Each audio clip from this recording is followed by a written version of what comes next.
Assalamualaikum warahmatullahi wabarakatuh. Siang hari ini saya mau cerita sedikit, saya mau sharing sedikit tentang merubah nasib ya teman-teman. Mungkin dari antara teman-teman yang nonton video saya kali ini mungkin ada yang merasa hidupnya stuck di posisi itu saja.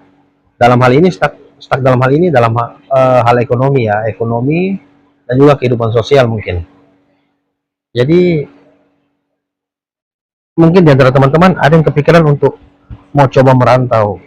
Tapi mungkin ada beberapa hal yang membuat teman-teman berpikir dua kali, bahkan berpikir 1000 kali untuk merantau. Ya mungkin faktor dari keluarga, ada yang tidak mendukung, eh, faktor dari keuangan yang pas-pasan untuk pindah ke suatu kota. Jadi saya mau berbagi pengalaman. Dulu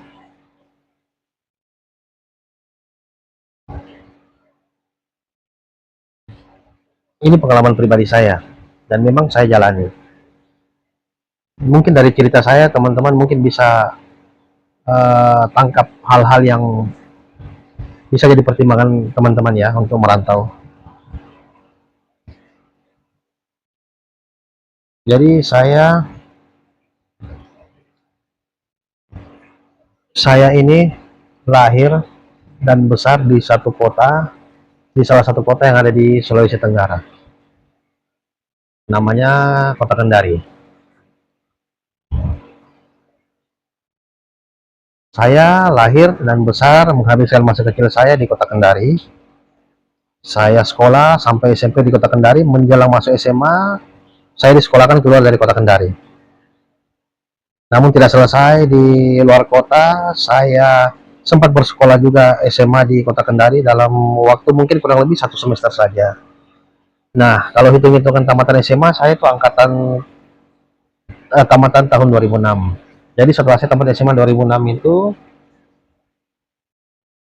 setelah 2006 saya sudah tidak sekolah lagi, saya mencoba untuk berpenghasilan sendiri. Pada waktu itu saya coba usaha jual beli handphone. Jual beli handphone dan juga saya belajar untuk servis-servis. Jadi saya 2006 jual beli handphone, saya juga servis handphone.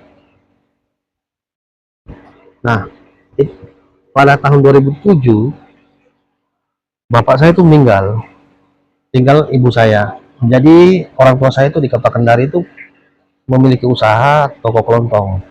Jadi saya juga sembari bantu, sembari saya juga jual beli handphone, servis-servis. Nah itu yang saya lakukan. Nah saya lakukan itu dari 2006, bapak saya meninggal 2007. Nah 2009 saya merasa, wah saya enggak maju-maju ini, enggak berkembang. Saya uang yang saya dapat itu cuma cukup untuk jajan dan beli bensin saja pada waktu itu.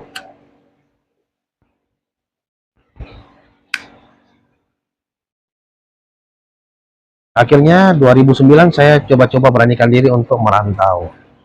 Saya coba ke Jawa Tengah. Pada waktu itu saya ke kota Yogyakarta.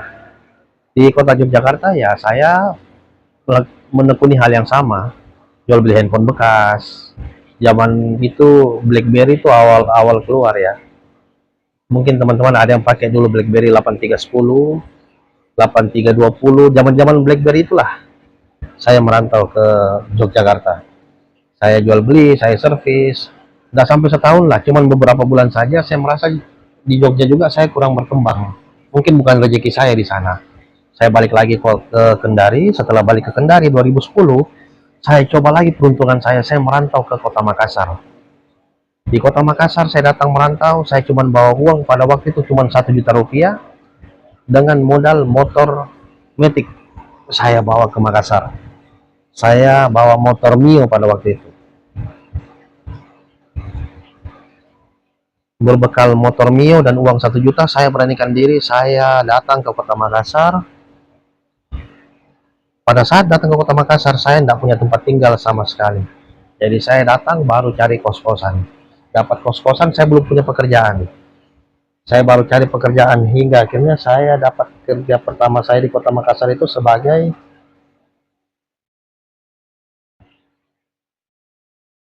sales bahan bangunan. Nah, 2010 merantau ke kota Makassar, saya jadi sales, datang ke toko-toko bangunan. Pada waktu itu ya hampir satu kota Makassar sampai Maros sampai perbatasan Pangkep pun saya garap waktu itu. Saya tidak punya basic bahan bangunan, ya mau tidak mau ya saya harus tahu tentang bahan bangunan. Saya jadi sales kurang lebih 2 tahun lah, sampai 2012 saya berhenti. Jadi saya ingat sekali gaji pertama saya itu 1 juta 100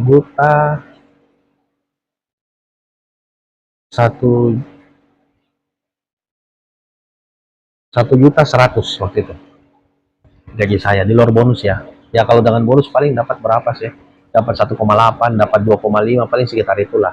Jadi sales saya waktu itu keliling, dari pagi keliling, naik motor keliling, bawa sampel sampel tegel, bawa sampel ya macam-macam lah bahan bangunan. Nah, 2012 saya berhenti kerja, saya coba peruntungan lain lagi. Saya buka warung warung bakso, saya buka. Jadi saya jualan bakso, saya jualan nasi goreng, mie goreng, saya masak sendiri.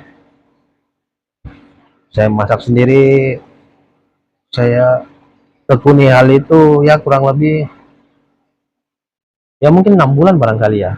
Itu tidak berhasil juga. Tapi selama saya jadi sales, saya kumpul uang saya juga ada sampingan lain. Saya meminjamkan uang kepada orang dengan hitungan bunga. Jadi saya pinjamkan uang, ada bunganya juga.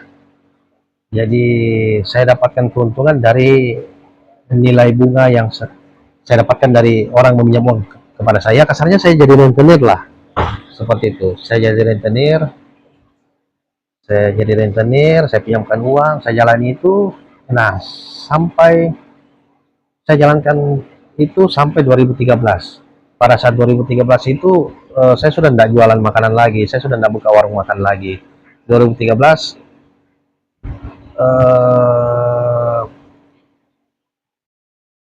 saya betul-betul hidup dari hasil membungkakan uang saya. Nah, singkat cerita di tahun 2012 itu saya bisa punya mobil pertama saya. Saya bisa kredit mobil di 2012 pada waktu itu.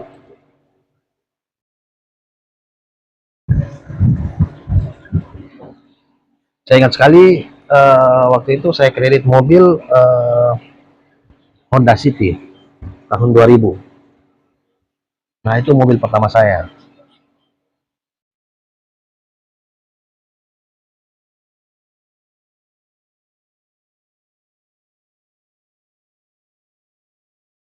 2013 saya ada uang lagi, saya upgrade mobil saya ke mobil yang lebih bagus dikit lah. Nah, pada saat saya ganti mobil, saya juga gabung ke komunitas. Nah, ketika saya gabung ke komunitas, saya berpikir, wah ada peluang baru nih. Jadi pada saat itu saya coba lagi membuka bengkel variasi kecil-kecilan di garasi rumah. Waktu itu saya masih kontrak, saya belum punya rumah, saya belum mampu beli rumah pada waktu itu. Jadi saya masih kontrak, kebetulan rumah kontrakan saya itu ada garasi mobil, ya di garasi itulah saya buka bengkel variasi mobil kecil-kecilan. Nah, mulai berkembang, saya bisa kumpul uang dari hasil bengkel ini. 2014 saya jatuh karena kesalahan saya sendiri. Nah, ini yang mau saya sharing ke teman-teman. Saya jatuh karena apa? Saya jatuh karena judi online. Nah, teman-teman, saya mau bagikan ke teman-teman ya. Kalau teman-teman sedang ada di posisi bermain, teman-teman lagi terjerat di judi online, kalian gimana caranya kalian bisa keluar? Kalian harus segera keluar dari situ. Karena kenapa? Saya belum pernah bertemu dengan orang yang benar-benar sukses dari hasil judi. Judi itu kalian dikasih menang aja satu kali, setelah itu kalian akan dihabisi. Jadi jangan pernah berharap menang dari judi. Kemenangan sesungguhnya dari judi itu adalah berhenti bermain judi. Itu dia. Nah, singkat cerita, apa yang saya kumpul dari 2010 itu, di 2014 saya jatuh habis, sehabis-habisnya. Bahkan untuk makan pun saya sampai kumpul uang receh, uang 500 rupiah, 1000 rupiah, 200 rupiah. Saya kumpul jadi 8.000 buat beli nasi kuning. Nasi kuning 8.000 yang isinya cuma nasi kuning, mie, sama telur sepotong gitu. Bukan satu biji ya telurnya. Telurnya itu bagi dua lagi. Itu 8.000 waktu itu. Dengan sedikit tempe. Itu buat makan nasi kuning 8.000 saya harus kumpul uang receh loh, uang 200 rupiah, 500 rupiah, 1000 rupiah. Benar-benar habis uang yang saya kumpul dari 2010 sampai 2014 itu habis. Nah, di penghujung tahun 2014 saya rasa mau putus asa, akhirnya saya mencari kerja, dapatlah saya pekerjaan. Dapat saya pekerjaan sebagai penjaga toko di salah satu toko komputer yang ada di mall di Kota Makassar. Ya, saya jadi penjaga toko di awal 2015 itu saya mulai kerja bulan Januari. Nah, saya ini orang tidak mengerti komputer sama sekali pada waktu itu. Saya tidak mengerti tentang IT, tidak mengerti ini laptop buat apa, komputer ini pakai buat apa, yang cocok apa, saya tidak mengerti sama sekali. Tapi karena saya terpaksa, ya saya terima pekerjaan itu. Saya butuh pekerjaan, ya saya kerja. Sambil kerja saya belajar. Saya belajar gimana cara menjual, gimana cara menghandle pembeli. Nah, di bulan pertama saya kerja, saya sempat berpikir untuk berhenti kerja loh. Kenapa? Karena di dalam mall itu ada teman saya. Teman saya itu jualan handphone. Nah, teman saya ini kalau lewat di depan tempat kerja saya sering sembunyi. Karena saya malu dilihat teman saya. Malu dong, gengsi. Kenapa gengsi ya? Karena tiba-tiba saya jadi penjaga toko. Jadi saya malu, saya gengsi pada waktu itu. Sempat berpikir untuk berhenti kerja. Tapi saya lawan. Saya lawan rasa malu saya lawan rasa gengsi saya. Karena rasa lapar saya itu lebih besar daripada rasa malu saya pada waktu itu. Dan juga ada suara hati saya itu berbisik seperti bilang ke saya, kamu sabar-sabar dulu lah. Siapa tahu ini jalan kamu bisa merubah nasib kamu. Dan sudah saya sabar. Saya jadi penjaga toko selama 1 tahun 3 bulan. Setahun 3 bulan saya jadi penjaga toko. Saya beranikan diri dengan gaji yang sudah saya kumpul. Saya beranikan diri untuk menyewa satu kios di mall yang sama. Pada waktu itu saya sewa kios, nggak terlalu besar lah. Saya ingat sekali pada waktu itu sewanya 3.500.000 per bulan. Saya hanya mampu sewa per bulan pada waktu itu karena modal saya pas-pasan sekali. Nah, saya sewa, pertama kali sewa, saya sewa 3 bulan. 3 bulan pertama saya sewa dengan modal hanya 5 unit laptop. Saya pajang di toko saya. 3 bulan pertama saya jalani, saya bisa kumpul uang. Jadi uang yang saya dapat pada waktu itu saya tidak pakai untuk membiayai gaya hidup saya yang saya rasa tidak perlu. Uang yang saya dapat pada saat itu saya gulung lagi, beli laptop lagi, saya tambah laptop lagi, saya tambah barang lagi di toko saya, dapat uang, dapat keuntungan, saya gulung lagi, tambah barang lagi, tambah laptop lagi di toko saya. Begitu terus.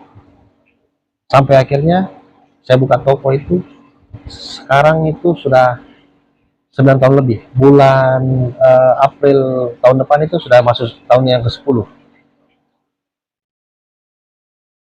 Dan ternyata benar suara hati saya pada saat itu mengatakan untuk bersabar dulu, mungkin saja ini jalan menuju perubahan nasib saya, dan ternyata Tuhan memberkati saya di situ.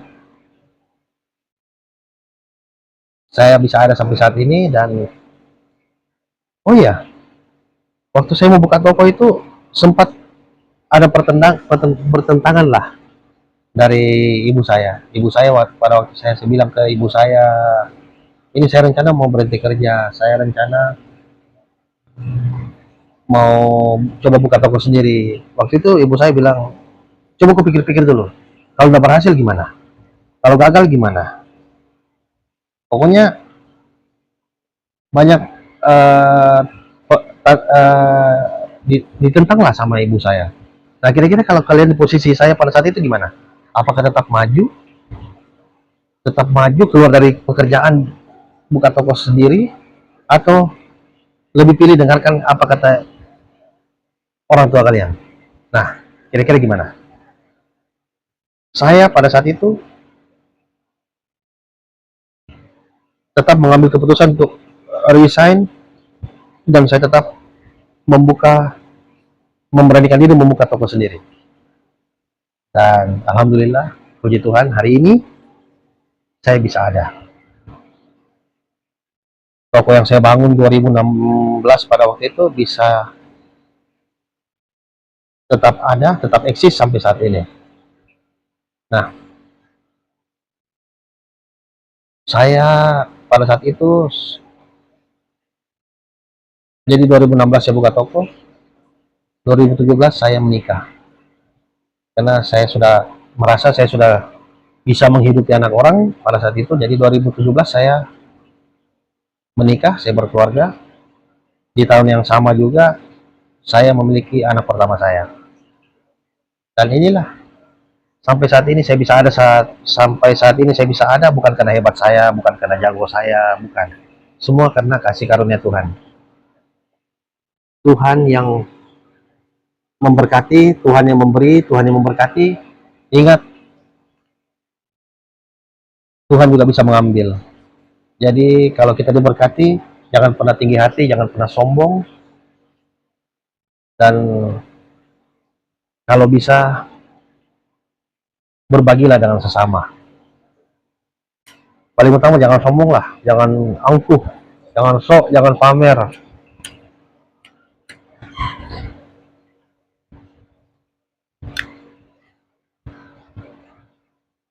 Tuhan kita maha kaya, Tuhan kita maha pemberi.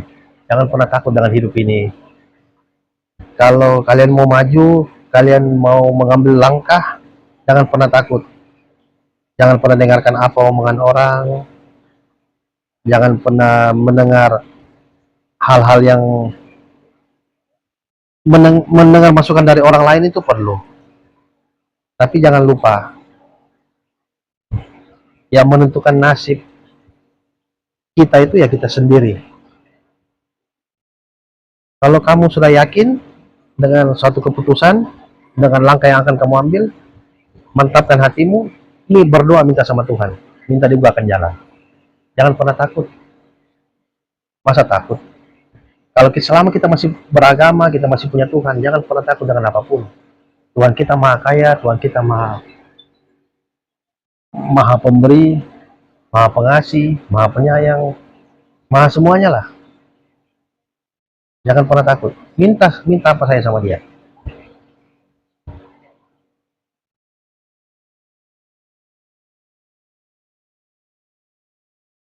Nah itu tadi, Tuhan maha pemberi. Tuhan bisa kasih kita apa saja. Tapi Tuhan juga bisa mengambil. Kalau kita tidak menjaga dengan baik. Kalau kita sombong, kita angkuh, kita sok, Tuhan bisa ambil dalam sekejap apa yang dia berikan kepada kita. Hasil kerja kita itu Tuhan bisa ambil dalam sekejap. Jadi jangan pernah sombong, jangan pernah angkuh, jangan pernah anggap remeh orang, jangan pernah hina orang, apalagi jangan coba-coba. Karena kesombongan itu awal dari segala kejatuhan, teman-teman. Nah, yang mau saya bagikan di sini, kalau teman-teman dalam posisi stuck dan kepikiran untuk merantau merubah nasib, yakinkan diri kalian.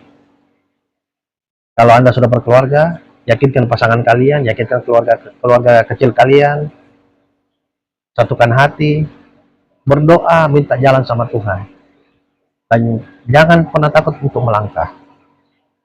Satu kali kalian memutuskan untuk melangkah, untuk maju, jangan pernah mundur. Kalau Tuhan sudah buka jalan untuk kalian melangkah, berarti Tuhan sudah siapkan segala sesuatunya di masa akan datang. Kehidupan kita itu 1% keberuntungan, 99% itu usaha, ikhtiar, doa, kerja keras, dan jangan lupa kerja cerdas juga. Nah, upayakanlah yang 99% itu, agar kalian bisa mendapatkan yang 1%-nya, yaitu keberuntungan. Orang pintar yang kaya, yang sukses, ya, orang pintar yang kaya, yang sukses banyak. Orang yang tidak sekolah tinggi, yang tidak pandai-pandai amat, tapi sukses, tapi kaya juga ada. Yang tidak ada itu satu. Saya belum ketemu orang yang malas, tapi sukses, tapi berhasil. Saya belum ketemu. Sampai hari ini saya belum ketemu. Dia malas tuh. Bangun siang, kerja cuma tidur, begadang. Tapi dia kaya raya, dia sukses. Belum pernah saya ketemu. Jadi, jangan malas lah. Jadi itu yang saya mau sharing, itu yang saya mau bagikan ke teman-teman. Ya semoga ada hikmah, ada pelajaran yang bisa teman-teman petik dari cerita saya ini. Kalau kalian mau merantau, kalian yakin, kalian berani, jangan ragu-ragu. Berdoa, minta petunjuk, minta jalan sama Tuhan. Selama kalian beragama, berarti selama kalian masih beragama, berarti kalian punya Tuhan. Berarti kalian yakin, kalian percaya Tuhan itu maha besar, pemilik segala-galanya. Minta apapun sama Tuhan kalian. Berdoa, minta. Jangan minta yang kecil, minta yang besar. Minta yang besar, dan berani ambil langkah. Jangan cuma wacana, berani lakukan. Jangan dengarkan kata-kata orang yang cuma menjatuhkan, membuat keraguan. Jangan dengarkan. Karena ketika kalian jatuh, kalian miskin, kalian tidak punya uang untuk makan, apakah orang itu peduli? Belum tentu. Bisa saja kalian jatuh, kalian tidak punya apa-apa, malah dia yang paling pertama tertawa di atas penderitaan kalian. Jadi jangan pernah harap bantuan dari orang lain, walaupun keluarga, saudara sekalipun, jangan pernah berharap. Berharaplah pada diri kalian sendiri. Oke? Itu saja. Wassalamualaikum warahmatullahi wabarakatuh. Kita ketemu lagi di video yang lain dengan cerita yang lain. Oke?